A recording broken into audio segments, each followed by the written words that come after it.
This is Heath Sanders, and you're listening to TNCRadio.live. Welcome in, TNC Radio.live. This is Building Strong Minds with Dr. Christopher Cortman.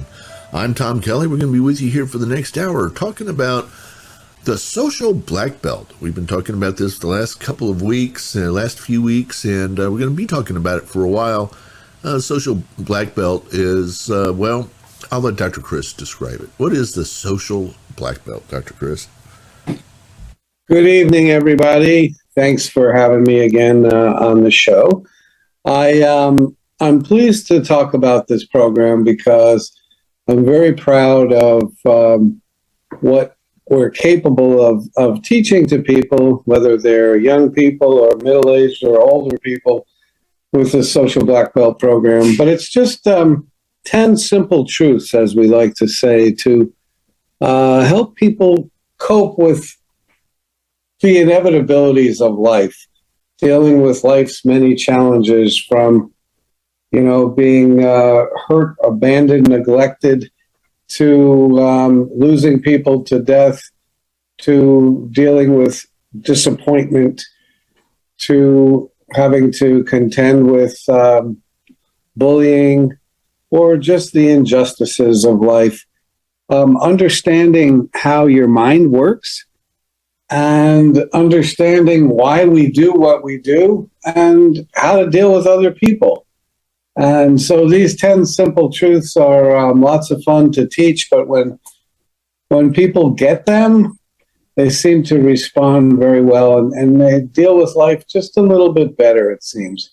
So, for the past several weeks, we've been talking about the most challenging of all the truths, the very first truth, which basically says you don't have to be confused by your feelings anymore.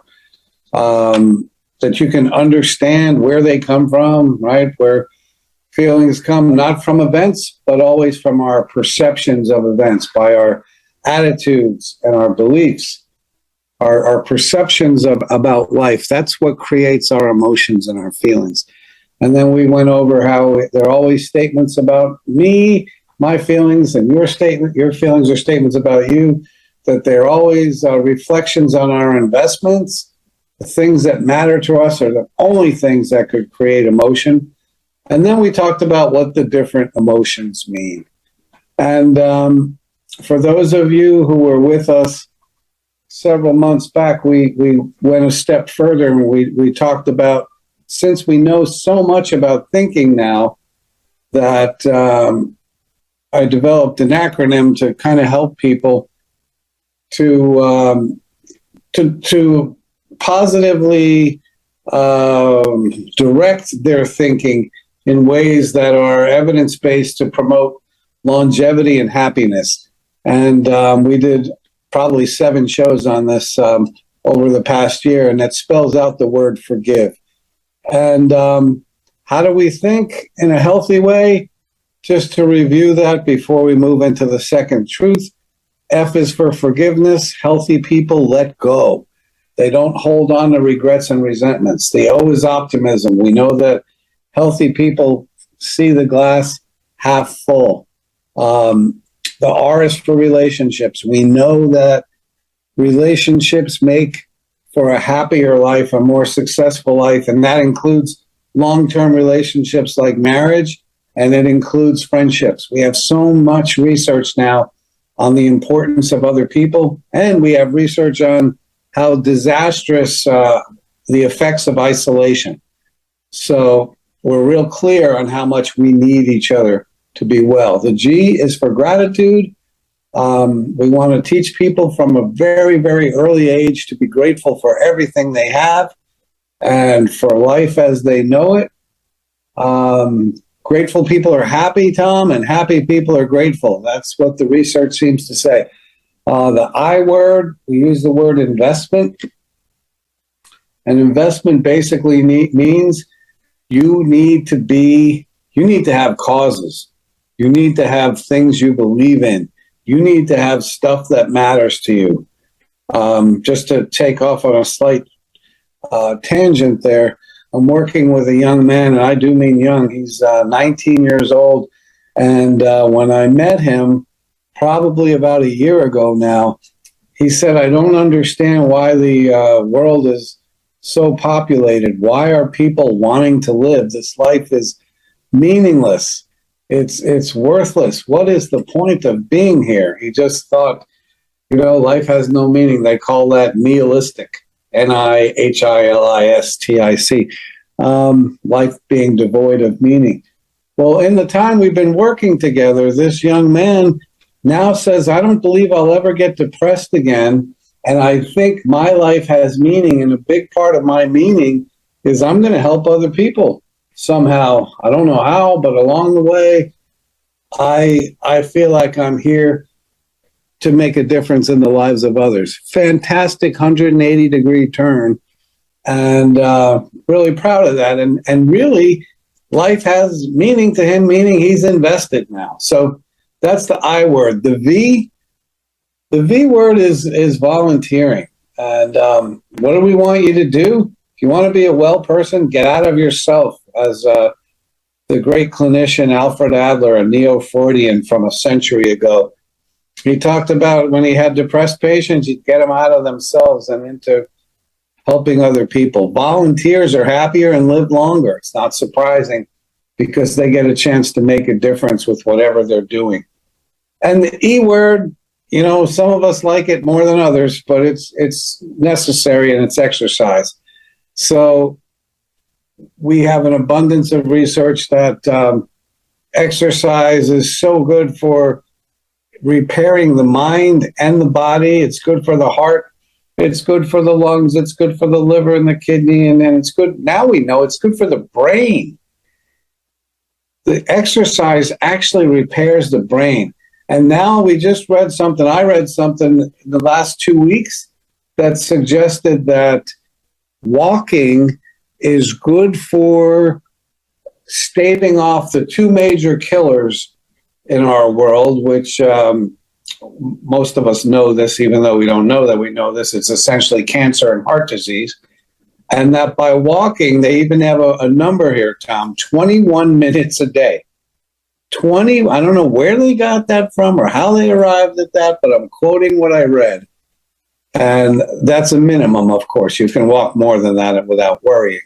But imagine if all you had to do is walk 21 minutes a day, and that would increase your overall health. And just move. They're saying with exercise doesn't have to be all at once. Just move. Get up, move your arms, move your legs. Do anything that you can, and it's all good. So those are things that we're teaching the young people, but it's good for people at any age to know if you do these 7 things, you tend to be happier and live longer.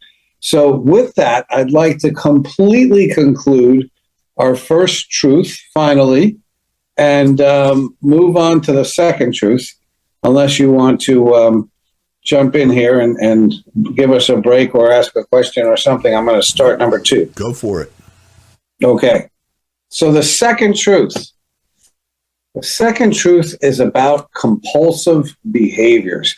And it's you can control your compulsive behaviors if you change your thoughts and address your problems. So before we go any further on controlling our compulsive behaviors or trying to reduce or eliminate our compulsive behaviors, I want to throw this out to you and everyone in the audience. First of all, what is a compulsive behavior? What exactly constitutes a compulsive behavior? And since you're the only audience that talks back to me, Tom, you're representing all of the listeners at this point. I would say any behavior that you do more often than you should. That is a great definition. That's a great definition. Because what you're saying there is that I feel essentially driven to do this more than I know is good for me. right? We do compulsive behaviors compulsively.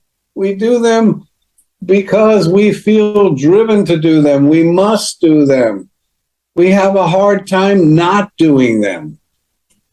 By the way, a lot of people confuse the terms impulsive and compulsive. And I don't mean to put you on the spot, being the entire audience, but you are a psych major. Yes. From way back. From way back. If you can feel free to say anything about that, including I'll take a pass. But you nailed the compulsive part, I have to tell you. So what do you think the difference is between impulsive and compulsive? Well, impulsive behaviors are more of a reaction, where compulsive behaviors are something that you do on a, say, ongoing basis. Fabulous, man. And there's a problem with this because every time you get one right, if you were a rat, I would throw out a piece of cheese at you, but I'm more inclined to reinforce you by asking you more questions. Okay. So fair enough. You'd rather have the cheese. But thank you for that, because impulsive means I didn't plan it. It just impulsively came out of my mouth, and I said it, and it's out there. It's too late. That's right. It's completely spontaneous, if you will. Sure did not think about this beforehand. It just sort of happened. That's impulsive. Compulsive is driven. Sometimes it's ritualistic. I got to do it over and over again. Sometimes I feel like it's out of my control. There's an illness, a psychiatric diagnosis, if you will, called obsessive compulsive behavior. And a lot of people talk about that without knowing they're talking about it because they go, "You're so OCD." Right. And that's what that stands for. And so the O is obsessive. And believe it or not, we all have some of that obsessive stuff, even if there's a song that I can't seem to get out of my head. I think there's a term for that today. Have you heard the term? Earworms? Yep, earworm. Yeah. An earworm is a song or a phrase or something that just won't leave my head. I think your radio station contributed that a while ago. We just asked a simple question. Sorry? We asked a simple question. The question was, what does a fox say? What does the fox say? You're very welcome. There you for go. that. And so everybody that is going to be becomes an yeah, earworm. That's right. So yeah, and anything that you have in your head that you have to do, you feel like it's an obsessive thought. It just keeps coming back or keeps replaying on you. It doesn't have to be a song or a jingle. It can even be just a repetitive thought. That's under the definition of obsession. And again, back to the compulsion, that's a ritual of behavior I have to do. And so the true OCD person has all kinds of things that they have to do before, they'll allow themselves. I'll give you a couple of clinical examples. I had this patient, you would never know that he was a psychiatric guy. He was a smart guy, a productive guy, but he would call me on the telephone at the time, before we had cell phones with us all the time. And he would wait on hold until my session was over. And I'd pick up the phone and go, "What's going on, Raj?" And he'd go, "Dr. Corman, do you think I ate my change?" And I'd say, "I don't think you did." He'd say, "Thank you, sir." And he'd hang up. And he was good because the obsessive thought was, "I think I ate my change. I hope I didn't eat my change. Oh my God, I think I ate my change. That would be terrible." That's an example of somebody who has OCD.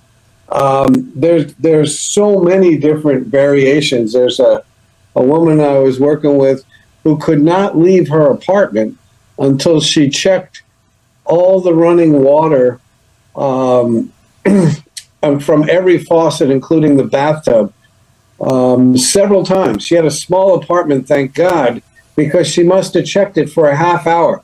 Now imagine how many times you would have to check every room, including rooms that she didn't go in and never used the sink. But she'd have to go in there and check and recheck and check. That's the gist of that whole OCD thing.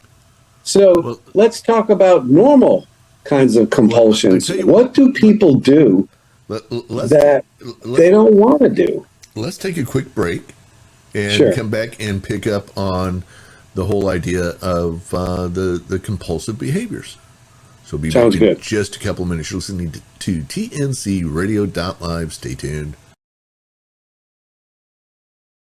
This blog on TNCRadio.live is brought to you by the Truckers Network at app.thetruckersnetwork.net. Common mistakes truck drivers continue to make.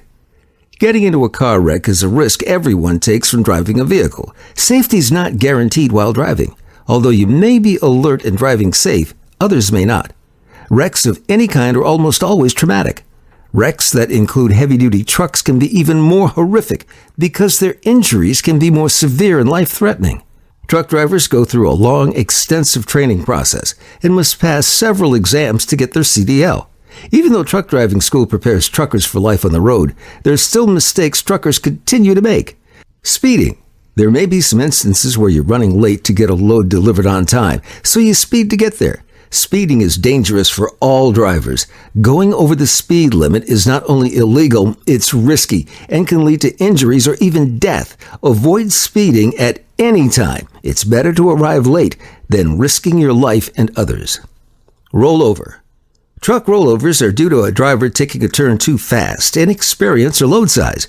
Rollovers tend to happen when drivers get too comfortable behind the wheel and forget to take extra precautions while driving. Remember to always pay attention and be aware of what you're hauling. Tailgating. Tailgating or following too close is something every driver should avoid. Driving too close behind a vehicle is extremely dangerous for heavy-duty truck drivers due to the weight and momentum of the truck. Keep your distance while driving. There should be at least 3 seconds between each vehicle on the road. Driving while tired. Sleep is very important for the overall well-being and safety of a truck driver. Due to the long hauls, truckers rarely get the recommended 8 hours of sleep every night. Truck drivers can drive up to 11 hours a day for 7 consecutive days. Drivers who fail to follow these guidelines put their lives and others at risk. Blind spots. Semi-trucks are notorious for their blind spots. Most blind spots are due to the inability to see when looking through a rear view or side mirror. Truckers must always be aware of their blind spots while driving. Failing to do so can result in serious injuries. Distracted driving. It's hard not to get distracted on the road when driving for 11 hours a day. Common distractions are eating while driving, looking at the GPS, texting and talking on the phone. Truck drivers should avoid texting and driving at all times. They should also consider investing in a headset to use when talking on the phone while driving. Weather conditions. When the weather changes, drivers need to adjust their speed and distance between other cars. Driving too fast and close in the rain or snow can result in a severe accident. There may be times when it's not safe to drive even after reducing the speed. Make sure to never drive when you feel uncertain of the weather conditions. This blog was brought to you by the Truckers Network at app.thetruckersnetwork.net. What do you know about trains? Whether you're an expert or just want to learn something about the world of the railroad, join Bill and Jim Wednesdays at 7 p.m. Eastern, 6 p.m. Central on TNCRadio.live. Penny! Penny! Penny! Good morning. Do you have any idea what time it is? Of course I do. My watch is linked to the atomic clock in Boulder, Colorado. Penny? Penny? Penny? Sheldon! What is it? Leonard's asleep. Thanks for the update. Penny! Penny! Penny! Sheldon, honey, I've told you, it's a small apartment. You only have to knock one time. Please, please, I don't have a lot of time. Sheldon! Sheldon! Sheldon! Yes? Penny. Penny. Penny. I'm very, very sorry for what I have done. Penny. Penny.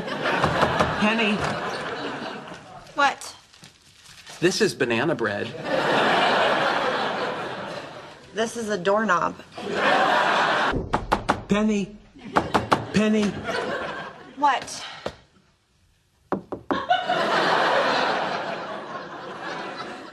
Penny.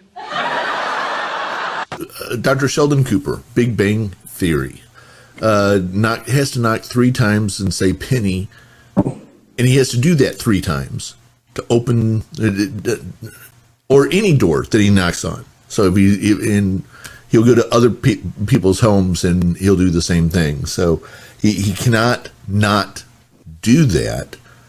And we learned through the course of the show, Dr. Chris, that when he was a boy, 12, 13 years old, something like that, he came home and walked into his parents' bedroom and found his dad in bed with another woman. And he goes on to explain that ever since then, he has to do the knock. He has to. You know, that is a comedy show, a sitcom, but the reason that actually flies as a concept and they allow it is because it's not only is it entertaining when he's doing that, and you know, somebody opens the door only after 2 knocks and he feels compelled to finish, but there's a basis, there's a foundation of truth to that many of these compulsive behaviors are linked to some time of high anxiety or even trauma. And, you know, we're going to talk in a moment about 5 different characteristics that compulsive behaviors possess. And you'll see how they end up making sense. And, you know, it doesn't seem to make sense that you have to knock 3 times. Well, unless you're Tony Orlando, I guess, that you have to knock 3 times and say the person's name. But now you hear the guy's story and say, okay, he never wants to repeat that feeling again. That feeling of utter horror and shock and, you know, extreme discomfort. You know, that's one of those times in life where you could just wish that you could shrink into the floor or have one of those Calgon moments from commercials. Take me away. But he'll never go through that again because he's got a little ritual. He's got a compulsive behavior that he has to do just to get himself in. You know, I was taking a walk one day years ago with a CPA friend of mine, and we were walking down the beach, and we were about 20 yards away from the end of the beach, the wall that lets you know you can't walk any further. And I deliberately said, okay, let's turn around, knowing full well that my CPA friend was going to go, no, let's walk and touch the wall. It was done deliberately on my part because I knew, especially an accountant type person, there's no way he's going to go for a walk that's 99% of the way there. He's going to have a need to finish. Lots of times compulsive behaviors make us feel like we have some semblance of control and we have to finish something in order to feel better about it. My very first patient who had OCD would wash in the shower sometimes for hours, and he couldn't get clean enough. You know, sometimes it required his wife to shut the water off, and he sometimes would be crying. He just couldn't finish to give him that feeling that he's finally adequate, finally clean enough, good enough. And, you know, so we have those extremes. But one of the things I would say to the average Joe listening to the show is that what is your compulsive behaviors? Because we all have them. And you could take the most normal human behaviors and do them compulsively. So I'm kind of using you as our audience tonight, Tom, and forgive me for that. But if I said to you, give me 3 of your favorite, not necessarily what you do, but that you've seen people do, compulsive behaviors, what would you come up with? 3. Well, I know of a person, a friend of a friend, who since COVID has to wash her hands so much that she's actually gotten to the point that her hands bleed. Because she is so worried every time she goes out that when she comes home, she's got COVID in her fingers, her fingernails, or whatever, cut off. Or I mean, she bleeds all around the cuticles of her fingernails and all that kind of stuff. So that's one I'm familiar with. Another one. Let's see. You mentioned the woman who checked her faucet several times. There was a guy who I worked with. I'll not give his last name. His name's John, but I haven't worked with him in 40 years.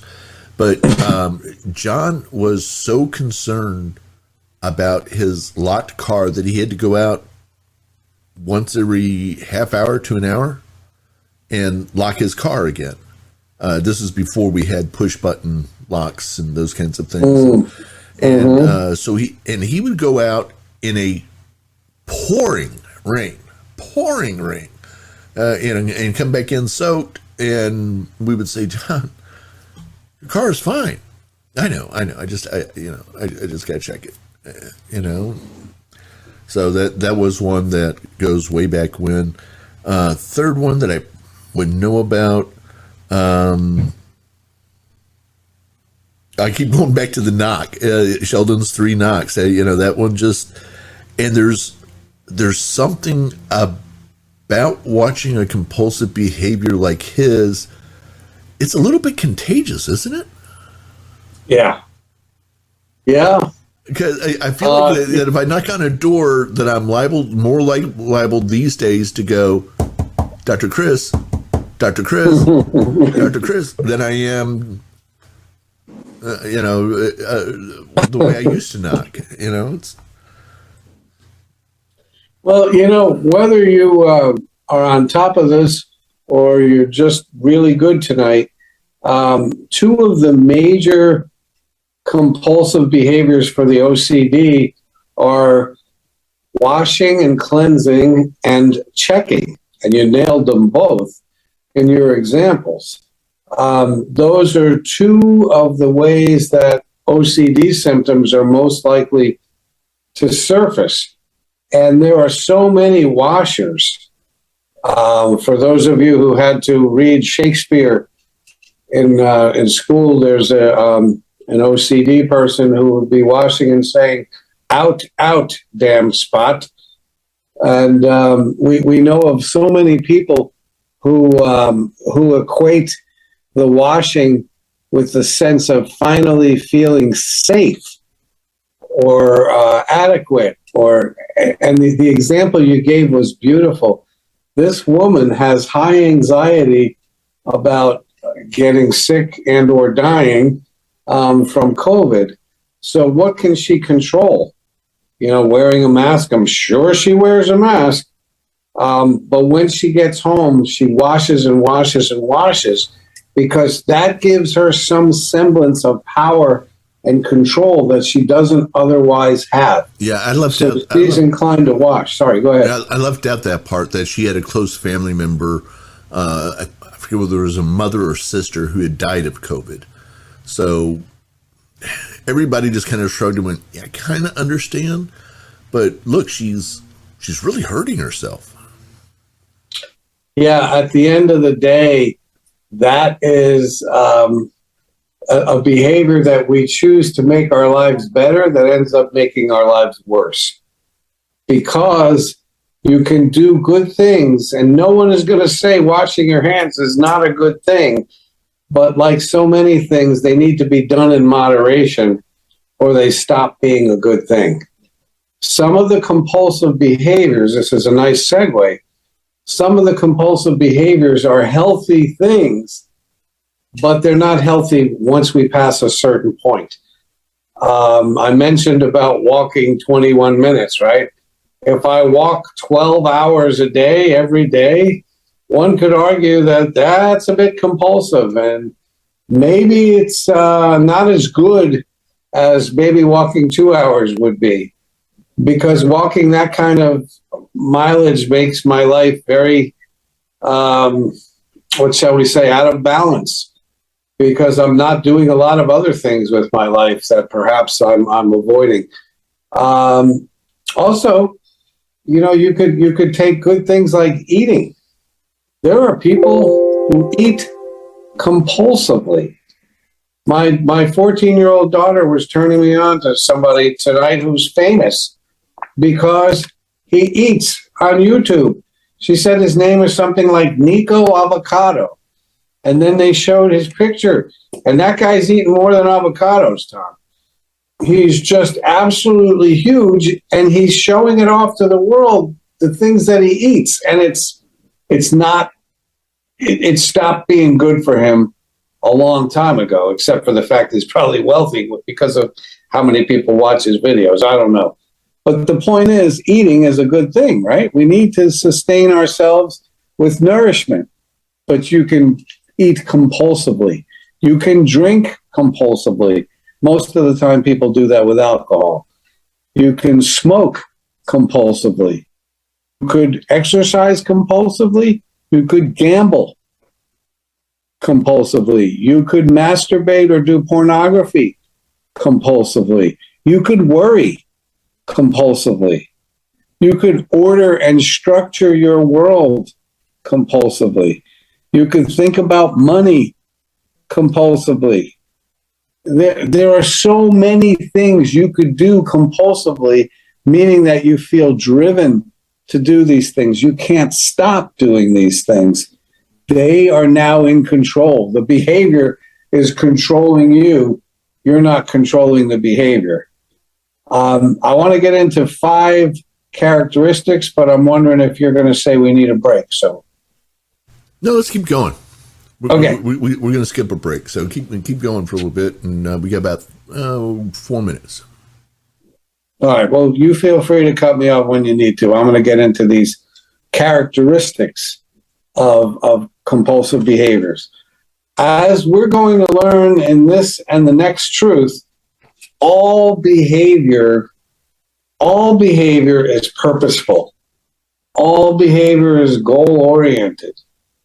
Everything I do more than once, I'm doing it because there's something in it for me.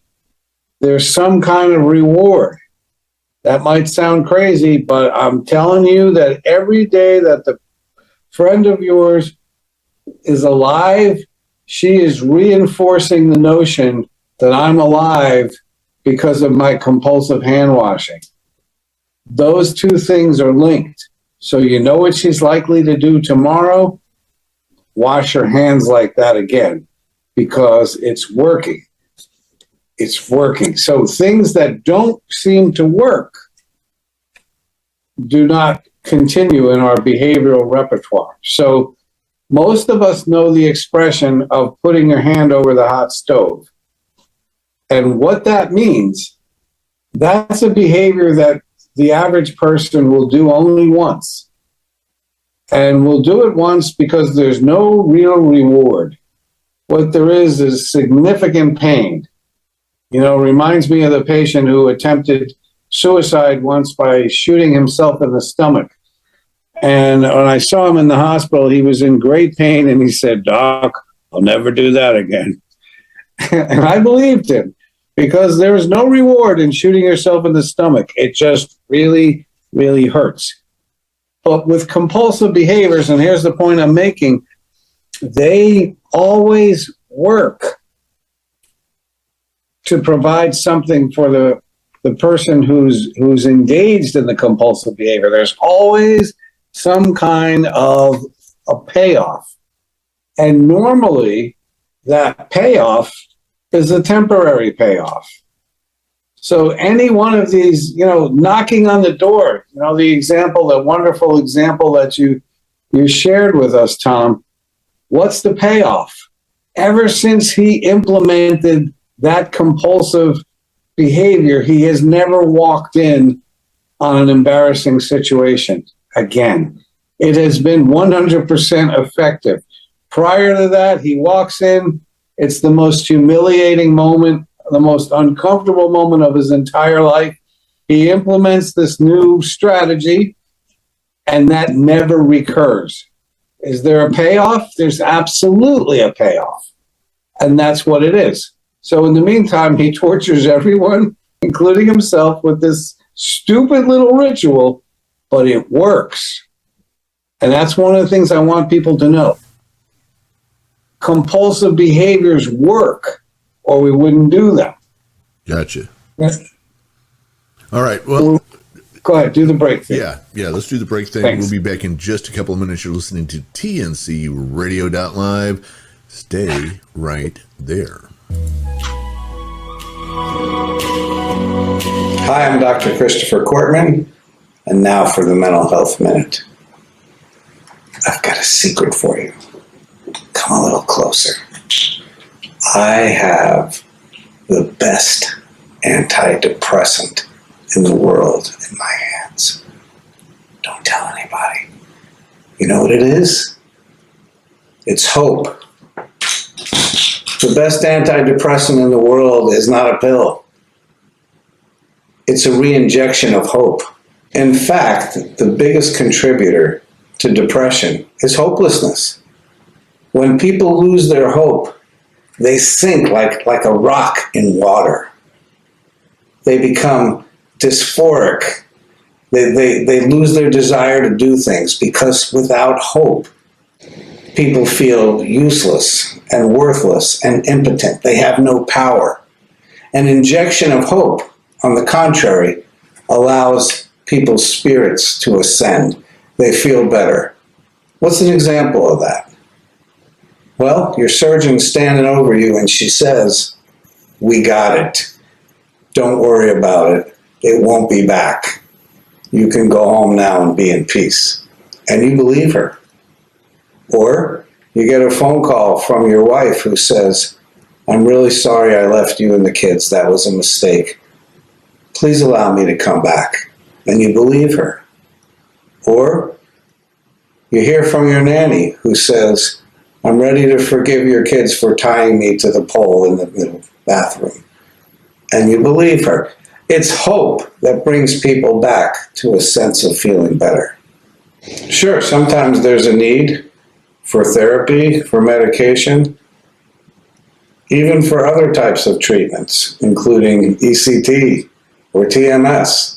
But never forget that the spirit of hope has more power in overcoming depression than any of these things, at least in my opinion.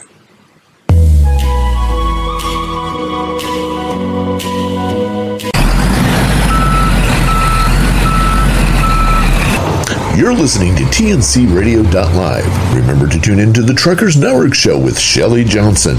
Weekdays at 3 p.m. Central, 4 p.m. Eastern.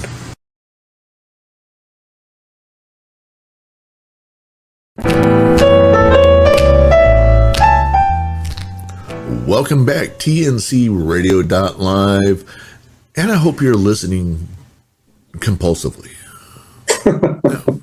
Well, maybe not. So we've been talking about obsessive and compulsive behaviors. Dr. Chris, we got about 15 minutes or so left. Where do you want to take us? Well, thank you for that. I was talking about that there has to be a payoff for behavior, and that's true about compulsive behaviors. And so we talked about the knocking man, and we're talking about the washing woman, and there is a payoff. You know, the woman I mentioned before who would leave her house after a half hour of checking, every time she returned home, her apartment was still intact. It was not flooded. And what did that do? That reinforced her checking. And it made the crazy behavior more likely to continue.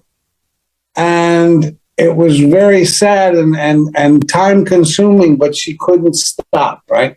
So what are these 5 characteristics of compulsive behaviors? One of them is that they work. Do they really work? Yeah, temporarily it feels like they do. They provide some kind of a payoff. And secondly, one of those payoffs is that they alter feelings. Compulsive behaviors often make us feel differently. And so, one of the things that we can do is have a few glasses of wine. And that behavior, if we do that every night, around dinner time or maybe sunset or whatever, that works because it alters our feelings. Same thing's true about cigarette smoking. People don't smoke cigarettes to get lung cancer. And they don't smoke cigarettes to get heart disease. And they don't smoke cigarettes to turn off their spouses with their bad smell or, to feel like a social pariah. They smoke cigarettes because of what it does for them. And what it does for them, at the very least, is that it feels so bad to try to stop. I was talking to someone just this past week who said some of the worst few days of his entire life is when he was quitting smoking. Just getting away from this compulsive behavior is really hard because the body, at least for 4.5 days, Tom, is demanding nicotine. It's definitely an addictive drug.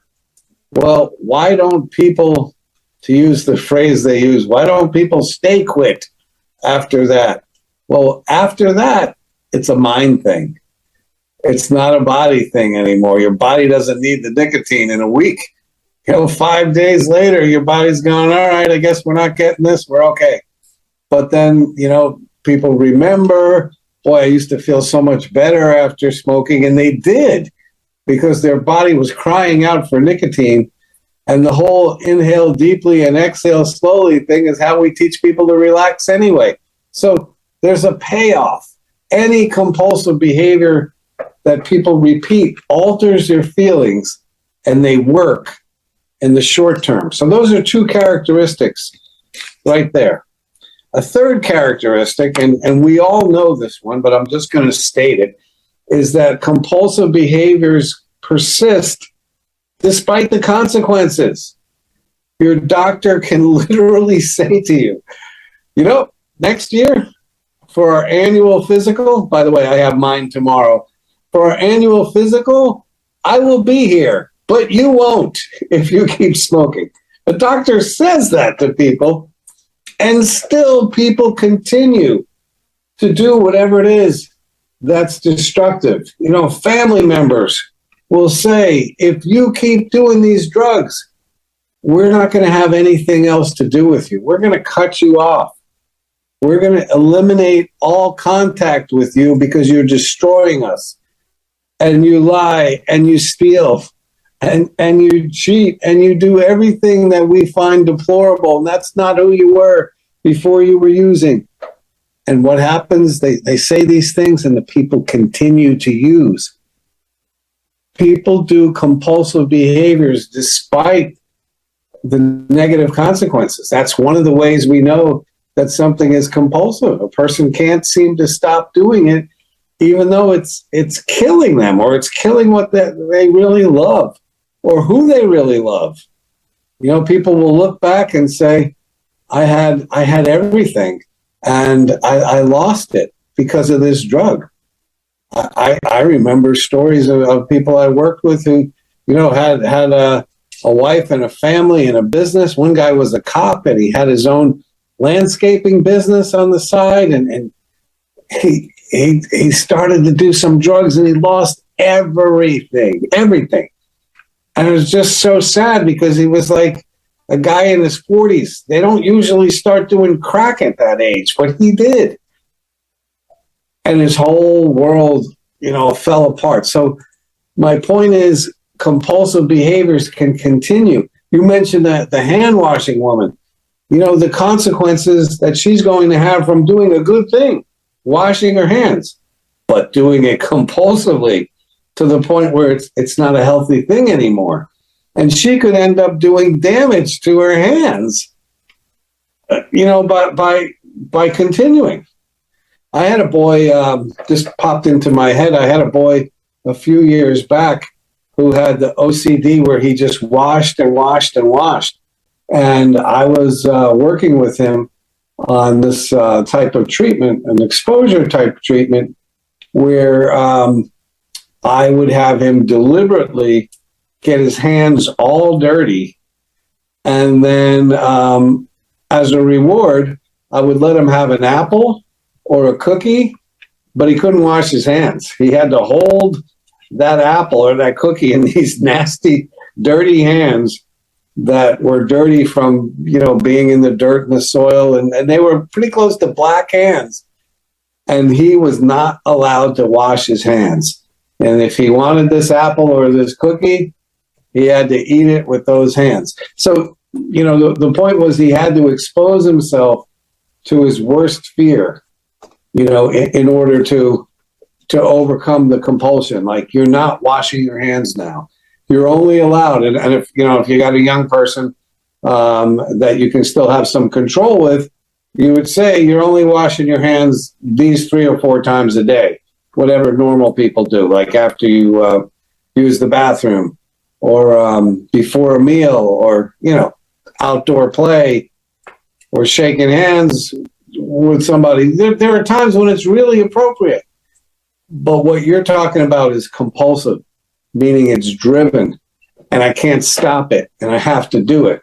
All of those things are part of compulsive behaviors. Excuse me. So the fourth characteristic, that is, of compulsive behaviors is that they take on a life of their own. A psychologist years ago named Gordon Allport, not that anyone's going to go look it up, came up with this term called functional autonomy. And his term meant that we start behaviors for a certain reason, and then those behaviors end up taking on a life of their own that has nothing to do anymore with the original reason. And the example I like to give is a 14-year-old girl who starts smoking cigarettes, or these days she would be vaping because that's what the kids are doing.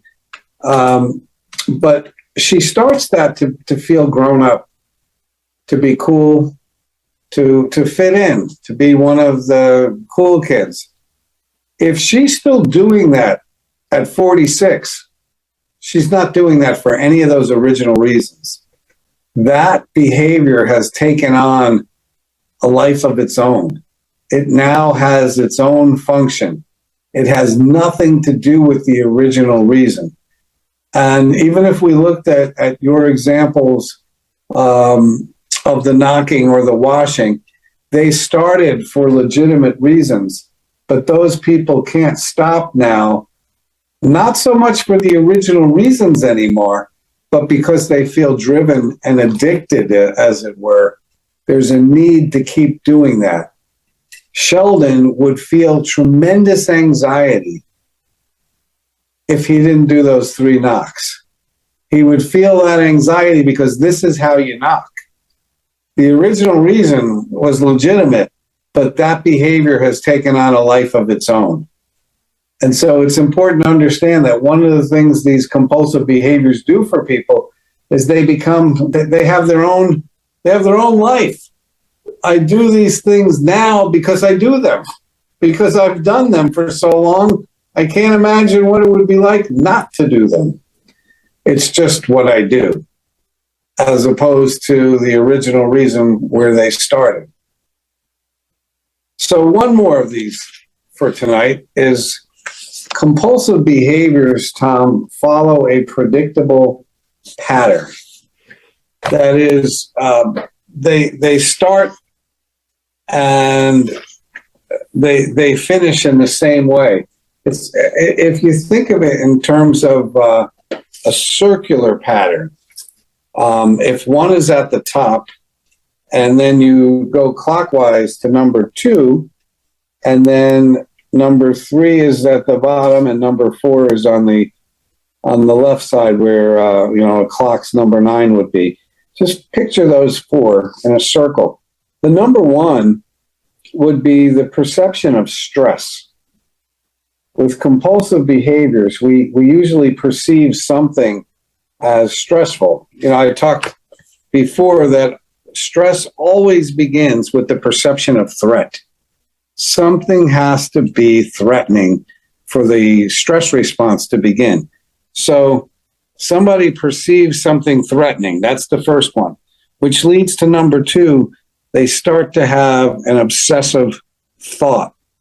Something about this thing is really upsetting, and it's stuck in my head like this terrible thing is going to happen, which leads to the third thing, which is whatever my compulsive behavior is, to make that feeling and those thoughts go away. I'm changing how I feel by introducing a compulsive behavior, which leads to number 4, which is short-term relief. So it actually works in the short term to make me feel better. And that leads right back to the next thing that stresses me. So it could be anything that makes me anxious. And if I'm compulsively smoking pot, for instance, I think of something that I have to take care of around the house or for work. And then I start to think, catastrophic thoughts. What if I don't get that done? And now I'm really anxious and I know exactly what I need to do. So out on the lanai, I whip out a joint, and that compulsive behavior, that smoking of marijuana makes me feel better. It takes me down a notch, and that provides me short-term relief.